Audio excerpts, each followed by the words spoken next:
నమస్తే ఆయుష్మాన్ భవకు స్వాగతం. మీరు సంతానలేమితో బాధపడుతున్నారా? బరువు పెరగడం లేదా తగ్గడం జరుగుతుందా?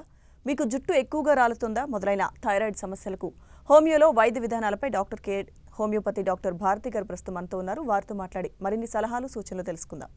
నమస్తే డాక్టర్. నమస్తే అండి. సో భారతి గారు, ముందుగా ఈరోజు మనం థైరాయిడ్ గురించి తెలుసుకుందాం. అసలు థైరాయిడ్ అంటే ఏంటి? ఓకే, థైరాయిడ్ గ్లాండ్ అనేది మన బాడీలోని చాలా మేజర్ ఇంపార్టెంట్ గ్లాండ్ అండి.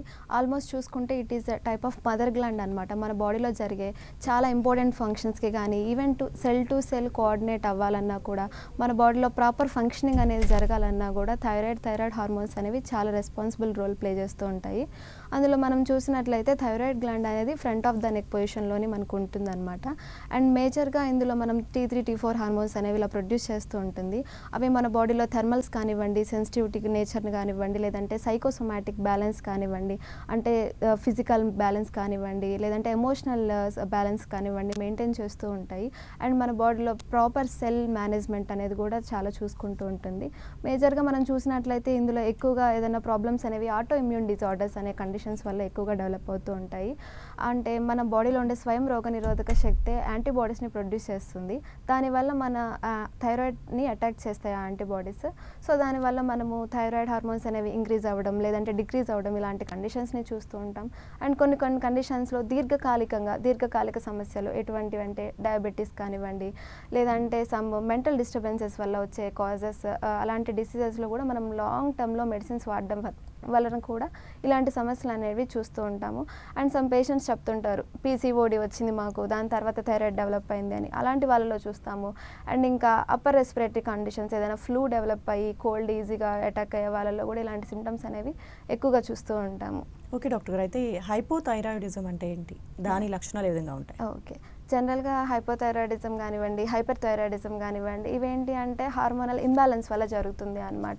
జనరల్గా మనం చూసినట్లయితే హైపర్ థైరాయిడిజంలో అంటే కనుక T3, T4 హార్మోన్స్ అనేవి ఎక్కువైపోవడం జరుగుతుంది. అదే హైపోథైరాయిడిజం అంటే కనుక మనకి థైరాయిడ్ హార్మోన్స్ అనేవి డెఫిషియన్సీ అనేది ఉంటుంది. ఇది మెయిన్గా అయోడిన్ డెఫిషియన్సీ వల్ల వస్తుంది హైపోథైరాయిడిజం అనేది ప్రాబ్లం అనేది. కనుక మనం చూసినట్లయితే హైపర్ థైరాయిడిజంలో కనుక చూసినట్లయితే మన బేసల్ మెటబాలిక్ రేట్ అంత ఎక్కువైపోతుంది అనమాట. అండ్ దానివల్ల బీపీ ఎక్కువైపోవడం, లేదంటే పల్స్ ఎక్కువైపోవడము, ఏదైనా ర్యాపిడిటీ ఆఫ్ హార్ట్ రేట్ ఎక్కువగా ఉండడము, ఇలా హైపర్ థైరాయిడిజంలో అన్ని సిమ్టమ్స్ అనేవి ఇంక్రీజ్డ్ స్టేట్స్లోని ఉంటుంది.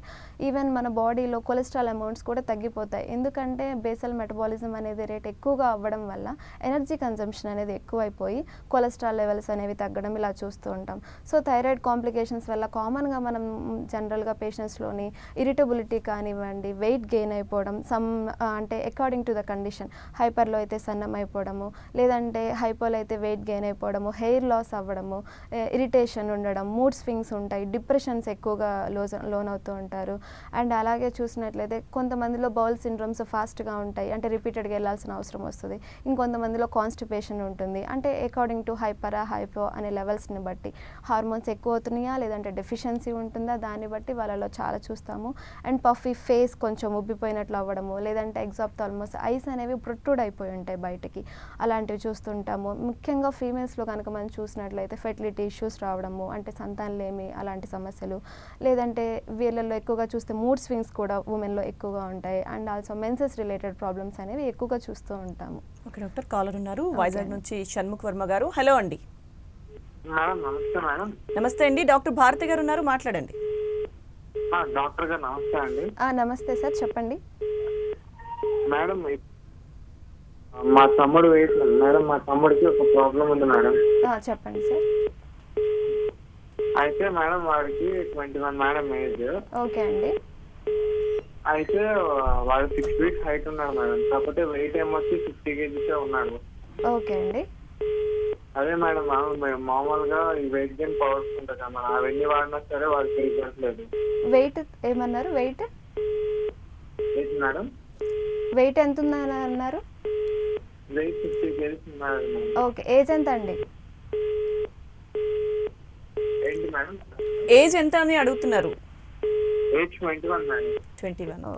ఓకే అండి. జనరల్గా మనం చూసినట్లయితే కొంతమందిలో హైపర్ కానివ్వండి, హైపో కానివ్వండి, ఇందాక మనం మాట్లాడుకున్నట్టు వెయిట్ లెస్, వెయిట్ గెయిన్స్ ఇలా ఉంటూ ఉంటాయి. అండ్ ఎప్పుడైతే మనము కొన్ని మదర్కి ఎప్పుడైనా ప్రాబ్లమ్స్ ఆఫ్ థైరాయిడ్ ఉన్నప్పుడు ప్రెగ్నెన్సీలోని వాళ్ళకి పిల్లల్లో క్యారీ ఆన్ అవుతాయి.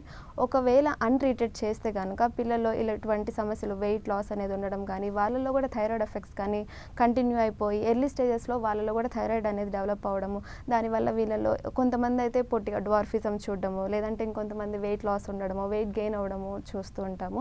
అండ్ ఇది 21 ఇయర్స్ అంటే ఎర్లీ స్టేజెస్లో వస్తుంది అంటే మనం ఒకసారి కేస్ టేకింగ్ అనేది చూస్తూ ఉండాలి. అండ్ వెయిట్ లాస్ అనేది కానీ వెయిట్ గెయిన్ అనేది ప్రాపర్ రీజన్స్ అనేవి చాలా ఉంటాయి.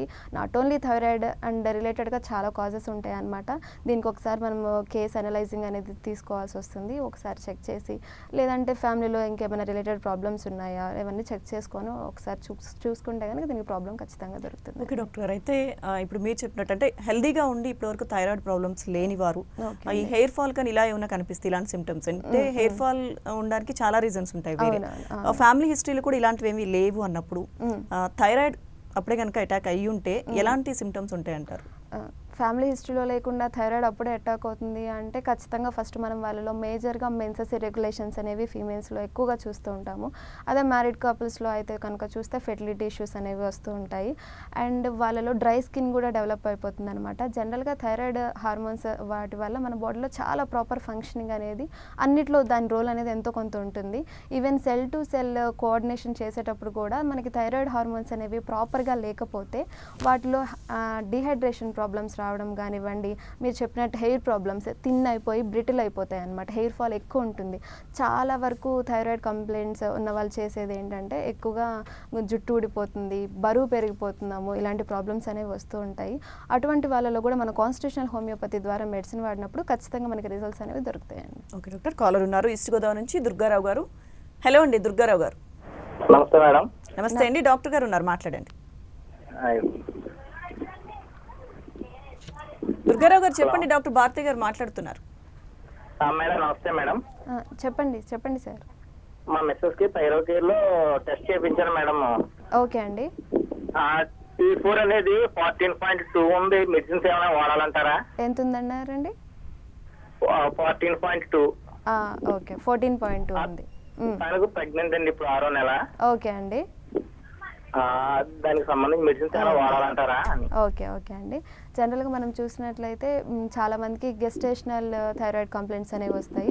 ఇలాంటివి కొన్ని ప్రాబ్లమ్స్ ఏంటంటే మనకి బీపీ కానివ్వండి, డయాబెటీస్ కానివ్వండి, ఇలా థైరాయిడ్ ప్రాబ్లమ్స్ అనేవి ప్రెగ్నెన్సీ టైంలో ఎక్కువైపోవడము ఉంటుంది. అండ్ తర్వాత అవి నార్మల్ అయిపోతాయి. 2 to 3 months తర్వాత మళ్ళీ చెక్ చేయించుకుంటే సరిపోతుంది.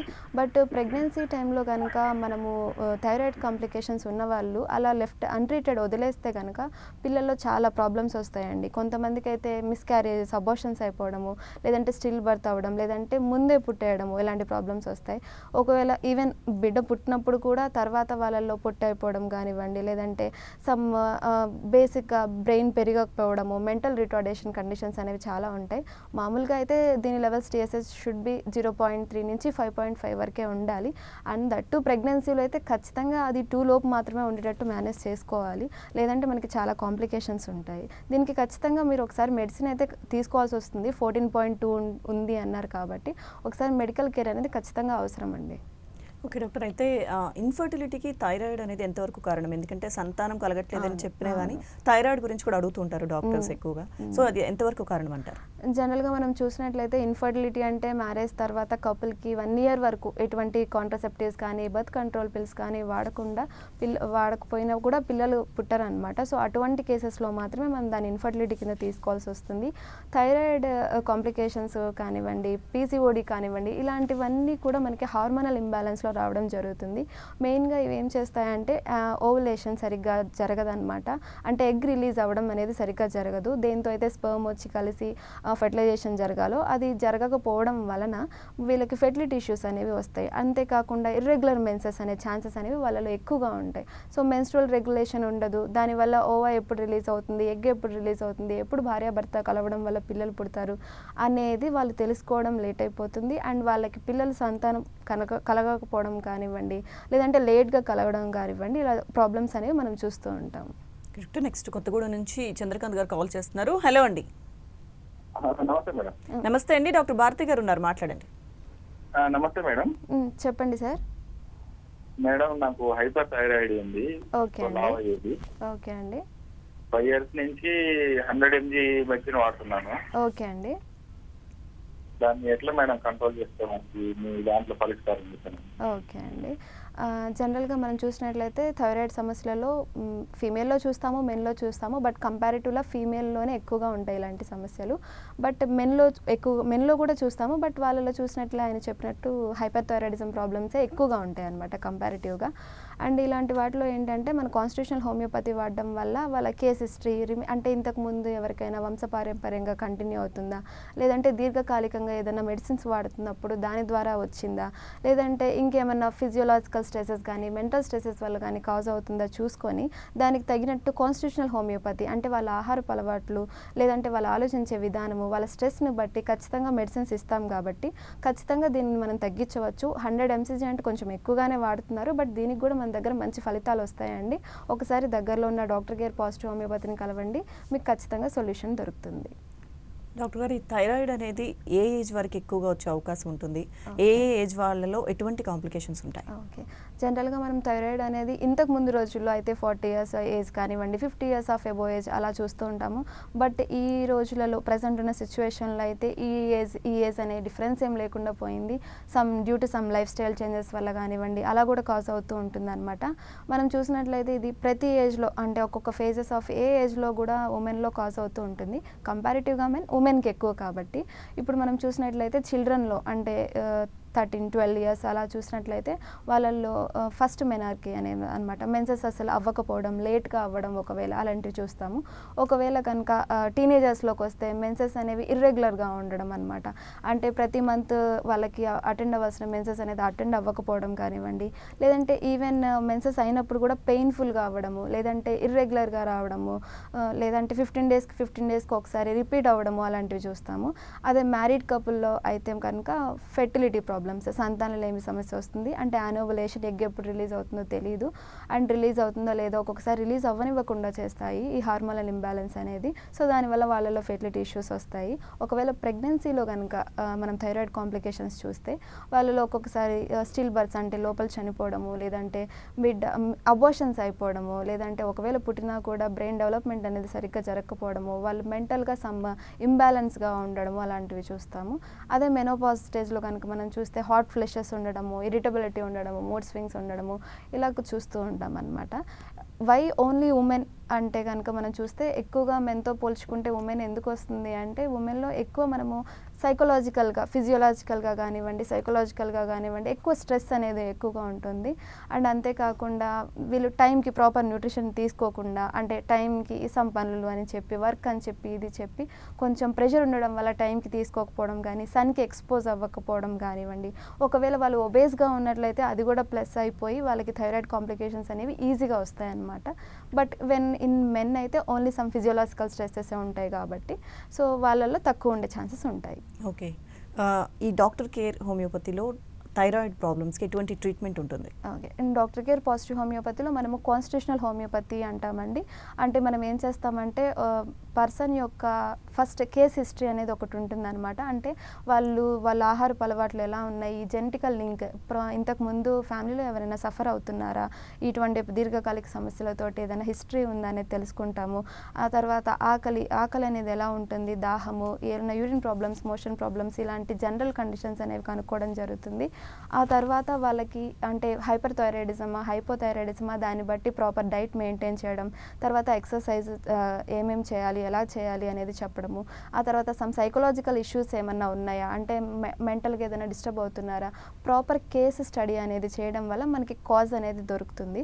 సో ఖచ్చితంగా మనం ఆ కాజ్ తెలుసుకున్న తర్వాత దాన్ని కంట్రోల్ చేస్తాం కాబట్టి మనకి వాళ్ళలో కాన్స్టిట్యూషనల్ హోమియోపతి మెడిసిన్ ద్వారా ఖచ్చితంగా మంచి ఫలితాలు అనేవి లభిస్తూ ఉంటాయి అన్నమాట. ఓకే డాక్టర్, అయితే వేరే డయాబెటీస్ కానీ ఇలాంటి కాంప్లికేషన్స్ వేరే ఇంకేమైనా ఉన్నప్పుడు థైరాయిడ్ని ఎలా ట్రీట్ చేయాలంటారు అలాంటి పేషెంట్స్కి? ఓకే, జనరల్గా మనం చూసినట్లయితే ఈ డయాబెటీస్ కానివ్వండి, బీపీ కానివ్వండి వాళ్ళల్లో కూడా థైరాయిడ్ అలాంటి మెడికేషన్ కూడా మనము ప్రొలాంగ్డ్ టైం ఎక్కువ రోజులు వేసుకున్నప్పుడు కూడా mental related problems, bipolar disorders అని కానివ్వండి, మెంటల్గా డిస్టర్బ్ అయిన కేసెస్లో కూడా మెడిసిన్స్ ఎక్కువగా వాడుతూ ఉంటారు. అలాంటి దీర్ఘకాలికంగా వేసుకున్న వారిలో కూడా థైరాయిడ్ సమస్యలు అనేవి వస్తూ ఉంటాయి. జనరల్గా థైరాయిడ్ హార్మోనల్ ఇంబ్యాలెన్స్ అనేది జరగడం వల్ల వాళ్ళు ప్రాపర్ ఫంక్షనింగ్ ఆఫ్ బాడీ అనేది సరిగ్గా ఉండదు. వెయిట్ లాస్, వెయిట్ గెయిన్ కానివ్వండి, ఓవులేషన్ ప్రాబ్లమ్స్ కానీ ఇలా చాలా ఉంటాయి అన్నమాట. అలాంటి వాళ్ళల్లో ఇలాంటి మెడికేషన్ ఎక్కువ రోజులు తీసుకోవడం వల్ల థైరాయిడ్ అబ్జార్ప్షన్ అనేది సరిగ్గా జరగదు. అండ్ సో దానివల్ల ఏమవుతుంది అంటే వాళ్ళకి ప్రాపర్గా జరగకపోయేసరికి ఫంక్షనింగ్ అంతా దెబ్బతినే అవకాశాలు ఉంటాయి. సో అందుకని ఈవెన్ ఆర్టిఫిషియల్గా మనం సప్లిమెంట్స్ అనేవి తీసుకున్నా మనం అంటారు ఎర్లీ మార్నింగ్ తీసుకోవాలి, ఎంటీ స్టమక్ మీద తీసుకుంటే దానికి అబ్జర్ప్షన్ అనేది ఈజీగా ఉంటుందన్నమాట. సో ఏ మెడిసిన్స్తోని కంబైన్గా తీసుకోకుండా ఎంటీ స్టమక్ మీద తీసుకున్నప్పుడు కొంచెం దాని ఫంక్షనింగ్ అనేది నార్మల్గా చేయడానికి మన మెడిసిన్ అయితే ఆర్టిఫిషియల్గా మనం కొన్ని రోజులు సప్లై చేస్తాం. మన న్యాచురల్ హోమియోపతి మెడిసిన్స్ కొన్ని ఇచ్చిన తర్వాత దాని అంతటికి అదే సెట్ అయిపోయి థైరాయిడ్ నార్మల్ ఫంక్షనింగ్ అనేది మన దానిలో చూస్తాం. ఓకే. సో డాక్టర్ అయితే అంటే అప్పటి వరకు థైరాయిడ్ లేకపోయినా ప్రెగ్నెన్సీ టైంలో కనుక ఒకవేళ థైరాయిడ్ వస్తే వాళ్ళు ఎటువంటి జాగ్రత్తలు తీసుకోవాలి, బేబీకి ఎంతవరకు దాని ఎఫెక్ట్ ఉంటుంది? ఓకే. చాలా వరకు చాలామందికి ముందు నుంచి ఎటువంటి కాంప్లికేషన్స్ అనేవి ఉండవు. But at the time of pregnancy వాళ్ళు అప్పుడే ఎఫెక్ట్ అయి ఉంటారంటే ఖచ్చితంగా వాళ్ళు చాలా కేర్ తీసుకోవాలి. మస్ట్గా అది 2 లోపలే మాత్రమే మెయింటైన్ చేసుకుంటూ ఉండాలి. ఒక్కొక్కసారి ఏమవుతుందంటే ఒకవేళ ఎక్కువ అయిపోయి మనం కనుక వదిలేసినట్లయితే డెలివరీ టైంలో కానివ్వండి, ఎక్లాంప్షియా అంటే ఫిట్స్ ఉండే కండిషన్స్ కానివ్వండి ఇలా చూస్తూ ఉంటాము. ఒకవేళ బేబీకి కనుక ఎఫెక్ట్ అయిపోతే ఖచ్చితంగా వారిలోని బోన్ గ్రోత్ డెవలప్మెంట్ కానివ్వండి, లేదంటే ఫిజికల్ డెవలప్మెంట్, మెంటల్ డెవలప్మెంట్ అన్నీ తగ్గిపోతాయి. బ్రెయిన్ మీద అవి ఎక్కువగా ఎఫెక్ట్ చూపిస్తాయి అన్నమాట. సో దానివల్ల వాళ్ళల్లోని చాలా ఇబ్బందులు ఫేస్ చేయాల్సి వస్తుంది. అందుకని మనం అన్ట్రీటెడ్గా వదిలేయకూడదు. ఖచ్చితంగా థైరాయిడ్ ప్రాబ్లమ్స్ జెస్టేషనల్ టైంలో ఉన్నప్పుడు వాటిని ట్రీట్ చేసుకోవాల్సి వస్తుంది. సో ఎటువంటి టెస్టులు చేయించుకోవాలని ఇందాక మీరు చెప్పారు, కొన్ని లక్షణాలు కనిపిస్తాయి థైరాయిడ్ అని చెప్పి. సో థైరాయిడ్ వచ్చిందేమో అని అనుమానం ఉన్న వాళ్ళు ఎటువంటి టెస్టులు చేయించుకోవాలంటే మనం చూసినట్లయితే థైరాయిడ్ ప్రొఫైల్ టెస్ట్ అని ఉంటుందండి. అది దానిలో మనకి T3, T4, TSH వాల్యూస్ అనేవి మనకి తెలుస్తాయి. సో థైరాయిడ్ ఫంక్షనింగ్ ఎలా ఉంది, ఈ హార్మోన్ లెవెల్స్ని బట్టి మనం చూసుకోవచ్చు. అండ్ అదే తర్వాత కొలెస్ట్రాల్ టెస్ట్ అంటారు. సో దానివల్ల ఏం తెలుస్తుందంటే ఒకవేళ ఏదైనా ఇప్పుడు మనం ఇందాక మాట్లాడుకున్నట్టు హైపర్ థైరాయిడిజంలో చూసినట్లయితే ఎక్కువ కొలెస్ట్రాల్ యూస్ చేసుకుంటుంది, మెటబాలిక్ రేట్ ఎక్కువ ఉంటుంది కాబట్టి అంటాం. సో ఒకవేళ కొలెస్ట్రాల్ లెవెల్ తగ్గినట్లయితే హైపర్ థైరాయిడిజం టెస్ట్ అది కూడా హెల్ప్ అవుతుంది అనమాట. And triglycerides test same cholesterol test లాగా, మెటబాలిక్ రేట్ ఎక్కువ ఉందంటే ఎక్కువ వాడుతున్నాం ఎనర్జీ అనేది. సో ఆ టెస్ట్ కానివ్వండి. USG స్కాన్స్ ఉంటాయి. అంటే సైజ్ మెజర్మెంట్ ఎలా ఉంది, పెద్దగా ఉందా, సైజ్ ఏమైనా పెరిగిందా, అంటే కొంతమందిలో గ్రోత్ అనేది ఎక్కువ ఎన్లార్జ్ అయిపోతుంది, గాయిటర్ అంటారు ఆ కండిషన్ని, ఏదైనా సైజ్ పెరిగిందా అనేది చూసుకోవచ్చు. తర్వాత పిట్యూటరీ ట్యూమర్స్ ఏమన్నా ఉన్నాయని CT స్కాన్స్ కానీ MRI స్కాన్స్ కానీ చేస్తే మనకి ఏమన్నా ప్రాబ్లమ్స్ ఉన్నాయని మనం తెలుసుకోవచ్చు. ఓకే. సో ఈ థైరాయిడ్ ప్రాబ్లమ్స్ ఉన్న వాళ్ళలో కొంతమందిలో వెయిట్ గెయిన్ అవుతారని చెప్పారు. అవునండి. సో మామూలుగా అంటే థైరాయిడ్ లేకుండా ఒబెసిటీ ఉన్న ఎవరికైతే ఉంటుందో వాళ్ళకి థైరాయిడ్ వచ్చే ఛాన్సెస్ ఎంతవరకు ఉంటాయి? ఓకే, గుడ్ క్వశ్చన్ అండి. జనరల్గా మనం చూసినట్లయితే ప్రతి ఒక్కరిలో ఒబేసిటీ ఎవరికి ఉందో వాళ్ళకి థైరాయిడ్ రావాలి అనేది అయితే ఖచ్చితంగా చెప్పలేము. ఛాన్స్ అంతే, ఎక్కడో జస్ట్ ఆఫ్ 20-30%. బట్ మనం ఎప్పుడైతే చూస్తామో థైరాయిడ్ కంప్లైంట్ ఉన్న వాళ్ళలో మాత్రం ఖచ్చితంగా అంటే హైపోథైరాయిడ్ అయితే మాత్రమే వారిలో కనుక మనం చూస్తాం ఇలా ఒబేసిటీ అనే ప్రాబ్లమ్స్. ఒబేసిటీ వల్ల థైరాయిడ్ ప్రాబ్లమ్స్ అనేవి రావాలి అని ఖచ్చితంగా మనమైతే రూల్ లేదు. బట్ థైరాయిడ్ ఉండి అది కూడా హైపోథైరాయిడ్ లెవెల్స్ ఉండే వాళ్ళలో మాత్రమే ఎక్కువ ఒబేసిటీ చూస్తాము. వాళ్ళలో ఒబేసిటీతో పాటు కాన్స్టిపేషన్ ఇష్యూస్ కానివ్వండి, లేదంటే వెయిట్ గెయిన్ ఇలా అవుతూ ఉండడము, ఆ తర్వాత వాళ్ళు మూడ్ డిప్రెషన్స్, మూడ్ స్వింగ్స్ ఇలా ఉంటూ ఉంటాయి, మెన్స్ట్రువల్ రెగ్యులారిటీస్ ఇవన్నీ కామన్గా ఉంటాయి అనమాట. ఇంకా సో చిన్న వయసు పిల్లల్లో కానీ థైరాయిడ్ లక్షణాలు ఎలాంటివి కనిపిస్తే వాళ్ళకి ఎటువంటి డైట్ ఇవ్వాలి, ఎలా ట్రీట్ చేయాలి వాళ్ళని? ఓకే, జనరల్గా కనుక మనం ఉమెన్లో కనుక చూస్తే చిన్నపిల్లల్లో ఎఫెక్ట్ అయిన వాళ్ళలో అయితే ఎక్కువగా మనము ఫస్ట్ మెనార్కి అంటే ఫస్ట్ టైం మెన్సెస్ అవ్వేది వారు అవ్వరనమాట. ఒకవేళ అయినా కూడా చాలా లేట్ అవుతూ ఉంటారనమాట. సో వాళ్ళల్లో ప్రాపర్గా థైరాయిడ్ హార్మోన్స్ అనేవి ఫంక్షనింగ్ చెయ్యవు. సో వాళ్ళలో ఏంటంటే మనం ఖచ్చితంగా అంటే ఒకసారి చెక్ చేయించాలి, ఏదైనా ప్రాబ్లమ్స్ ఉన్నాయా లేవా అని చూసుకోవాలి. హైపర్లో ఉన్నారా, హైపోలో ఉన్నారా, అసలు ఎందుకు అవ్వట్లేదు అనే రీజన్ కూడా మనం కనుక్కోవాల్సి వస్తుంది.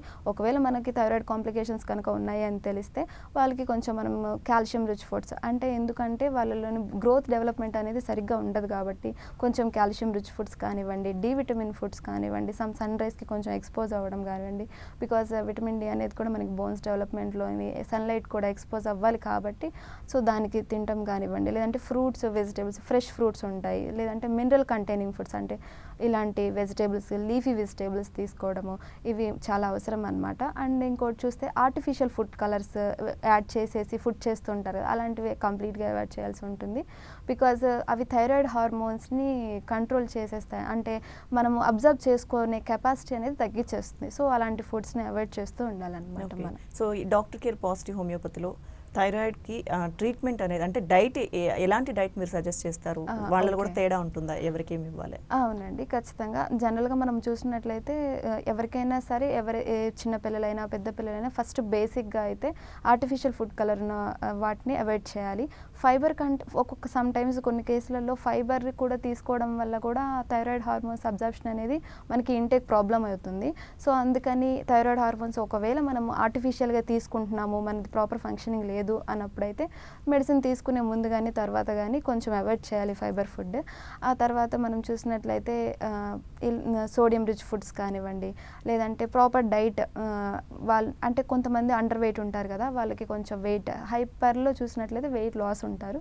సో వాళ్ళకి మనము వెయిట్ ప్రాపర్ న్యూట్రిషన్ తీసుకోమని సజెస్ట్ చేస్తాము. ఈ డైట్తో పాటు లైఫ్ స్టైల్ చేంజెస్ కూడా చాలా ఇంపార్టెంట్ అనమాట.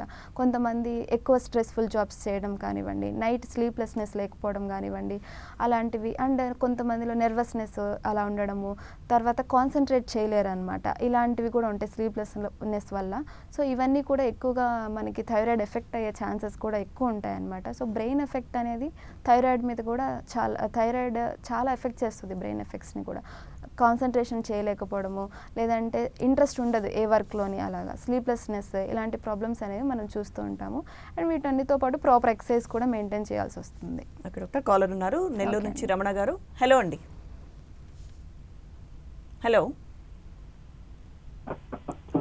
రమణ గారు. డాక్టర్ భారతి గారు ఉన్నారు, మాట్లాడండి. మేడం మీ క్వశ్చన్ అడగండి రమణ గారు. వచ్చింది ఏజ్ 40 పాపకి irregular. Right, okay doctor, next call తీసుకుందాం. స్వప్న గారు కాల్ చేస్తున్నారు. హలో అండి స్వప్న గారు. నమస్తే మేడం. నమస్తే అండి, డాక్టర్ భారతి గారు ఉన్నారు, మీకున్న డౌట్ అడగండి. సరే మేడం. చెప్పండి స్వప్న గారు. అలా మేడం, చెప్పండి అమ్మా. నాకు బాగా థైరాయిడ్ ఉండటం వల్ల కాళ్ళ నొప్పులు ఇవన్నీ వస్తున్నాయండి. ఓకే, థైరాయిడ్ 6.30 ఉందండి. ఓకే అండి. ఎప్పటి నుంచి ఉందండి మీకు థైరాయిడ్? 1 year అవుతుందండి. ఓకే అండి. మీ బరువు ఎంత ఉంటారండి? 55 అనండి. ఓకే, ఓకే అండి. జనరల్గా మనం చూసినట్లయితే థైరాయిడ్ కాంప్లికేషన్స్లో కూడా వెళ్ళిపోతుందండి. ఒక్కొక్కసారి ఏమవుతుందంటే థైరాయిడ్ ఎక్కువ అవడం వల్ల హైపోథైరాయిడిజంలో వెయిట్ గెయిన్స్ కానీ ఇలా జరిగినప్పుడు వాళ్ళలో ఎక్కువ ప్రెషర్ అంతా మోకాళ్ళ మీద పడుతుంది. సో దానివల్ల నీ జాయింట్ పెయిన్స్ రావడము, ఎర్లీ మార్నింగ్లో చేతులు పట్టేయడము, స్టిఫ్నెస్ అయిపోవడము, తర్వాత ఎక్కువగా పఫీ ఫేస్ అయిపోవడము, రౌండ్గా అయిపోవడము, ఇలా చాలా సమస్యలు అనేవి వాళ్ళు చూస్తూ ఉంటారు. ఇవి కాంప్లికేషన్స్లోకి వస్తాయి. అండ్ దీన్ని మనం కంట్రోల్ చేసుకోవచ్చు. మెడిసిన్ ద్వారా ఆర్టిఫిషియల్గా ఇస్తున్నప్పుడు దాన్ని కంట్రోల్ చేసుకుంటూ ఉంటే కనుక అప్పుడు అవి మళ్ళీ నార్మల్ అయిపోయి రీబ్యాక్ అయిపోతాయి. వెయిట్ లాస్ అనేది మనం ప్రాపర్ డైట్ అండ్ ఎక్సర్సైజ్ వల్ల కూడా కంట్రోల్ చేసుకుంటూ ఉండాలన్నమాట. దీనికి ఇటువంటి వాటికి కూడా మన మందులు, మన హోమియోపతి మెడిసిన్స్ అనేవి చాలా హెల్ప్ చేస్తాయి. బికాజ్ మనం కాన్స్టిట్యూషనల్గా ఇస్తాము, వాళ్ళకి ఏది సరిపోతుంది based on they life style, కాబట్టి ఖచ్చితంగా మన దాంట్లో సొల్యూషన్ అనేది దొరుకుతుంది. ఓకే డాక్టర్, ప్రజెంట్ సిచ్యువేషన్ మనందరం చూస్తున్నాం ఈ కరోనా. సో కరోనాకి డాక్టర్ కేర్ పాజిటివ్ హోమియోపతిలో ఎటువంటి అంటే ఇమ్యూనిటీ బూస్టింగ్కి ఎటువంటి మెడిసిన్స్ అందుబాటులో ఉన్నాయి? జనరల్గా మనం చూసినట్లయితే కరోనా అనేది యాజ్ ప్రజెంట్ జనరేషన్స్లో చాలా ఎక్కువగా చూస్తున్నాము. నవడేస్లో కరోనా అనే కేసెస్ కూడా చాలా ఎక్కువైపోతున్నాయి. బేసిక్గా ఇవన్నీ ఇమ్యూన్ డెఫిషియన్సీ వల్ల వస్తూ ఉంటాయండి. కొంతమంది ఏమో కోల్డ్ ఎక్కువ ఈజీగా అటాక్ అయిపోతుంటారు, కొంతమందికి అలాంటివి ఉండవు. బేస్డ్ ఆన్ ఇమ్యూనిటీ లెవెల్స్ని బట్టి వాళ్ళల్లో అలా ఎఫెక్ట్ అవ్వడం జరుగుతూ ఉంటుంది. సో ఇలాంటి వాటికి కూడా, ఇలాంటి ఇన్ఫెక్షన్స్కైనా కానివ్వండి, కోల్డ్ కానివ్వండి, ఇలాంటి వాటిలో ఏంటంటే ఇమ్యూనిటీ లేకపోవడం వల్ల సరిగ్గా వారిలోని ఈజీగా ఎఫెక్ట్ అయ్యే తత్వం అనేది ఉంటుంది. అలాంటి టైంలలో మనం ఇమ్యూనిటీ ఇమ్యూన్ బూస్టింగ్ అంటే మన బాడీలో ఉండే రోగ నిరోధక శక్తికి మనము కొంచెం బూస్టప్ ఇవ్వడం వల్ల మన బాడీలో ఉండే వైటల్ ఫోర్స్ అనేది ఎప్పుడైనా వేరే ఫారెన్ బాడీ పార్టికల్స్ అనేవి మన బాడీలోకి ఎంటర్ అయినప్పుడు యాంటీబాడీస్ని ప్రొడ్యూస్ చేసి కొంచెం ఫాస్ట్గా చేస్తాయి ఇమ్యూనిటీ ఉన్న వాళ్ళలోని.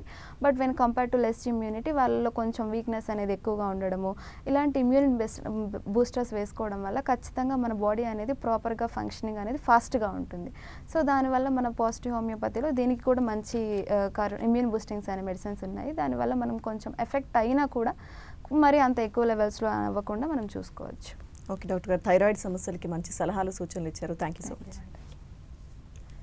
ఇది ఇవాళ ఆయుష్మాన్ భవ కార్యక్రమం. Keep watching 10 TV.